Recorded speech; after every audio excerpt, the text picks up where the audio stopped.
Bonjour et bienvenue à notre méditation. Aujourd'hui, c'est le 30 mars. Je continue de méditer dans 2 Corinthiens, chapitre 6, verset 4. Mais nous rendons recommandables à tous égards, comme serviteurs de Dieu, par beaucoup de patience dans les tribulations, dans les calamités, dans les détresses. Nous sommes en train donc de méditer sur le mot patience, retrouvé ici dans ce verset. Et nous sommes en train de chercher dans le Nouveau Testament tous ces textes qui parlent justement de cette patience.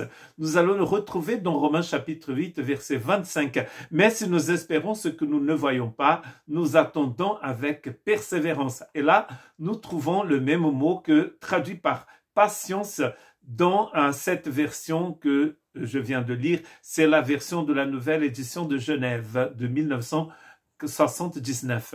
Dans cette édition, donc, ils traduisent par patience dans 2 Corinthiens 6 à 4 et par persévérance dans Romains chapitre 8 verset 25. Nous savons que le mot persévérance, patience, est en rapport avec le mot endurance. L'endurance, c'est l'endurance dont vous avez besoin pour marcher avec nous sur le chemin de Compostelle en avril, parce que parfois nous marchons 10 heures par jour.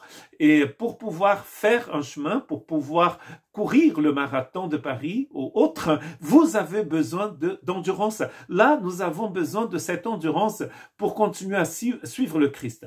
Quel est le contexte de Romains chapitre 8 et verset 25? C'est tout le chapitre, d'ailleurs je dirais même que c'est tout le livre du chapitre 3, peut-être jusqu'ici, au chapitre 9, où Paul est en train de parler de la justification par la foi. Dans cette partie de Romains chapitre 8, dans la première partie, il parle de la libération par le Saint-Esprit. Et dans cette deuxième partie du chapitre 8, il est en train de parler de la gloire à venir. Et il y a dans ce texte trois types de personnes ou de choses qui soupirent. Il a d'abord la nature, il a nous-mêmes, mais il a aussi le Saint-Esprit. La nature soupire et nous soupirons aussi parce que nous attendons la rédemption.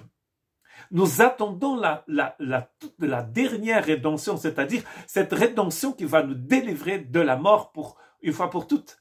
Mais dans ce texte, nous avons aussi le Saint-Esprit qui soupire pour nous. Nous soupirons. La nature soupire, le Saint-Esprit soupire aussi. Et dans cette partie que nous avons lue, il dit, mais si nous espérons ce que nous ne voyons pas encore, nous l'attendons avec persévérance. Ce que nous attendons ici, c'est donc en fait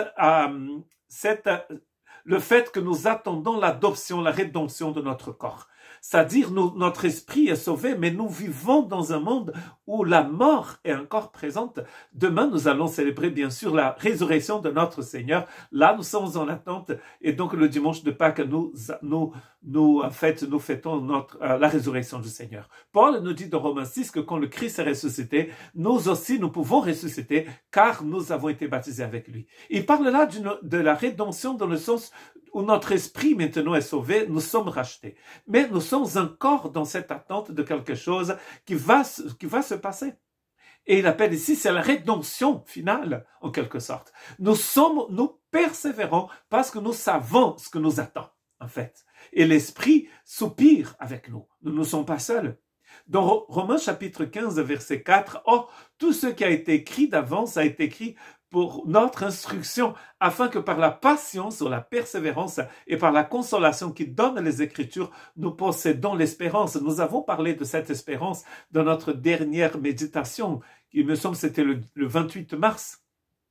Dans cette méditation-là, nous avons donc dit que nous persévérons parce que nous avons une espérance. Ici, c'est pareil. Nous sommes patients, nous persévérons, nous allons endurer car nous savons que nous avons une espérance. Ici, je relis Romains chapitre 15 à Romains chapitre 8.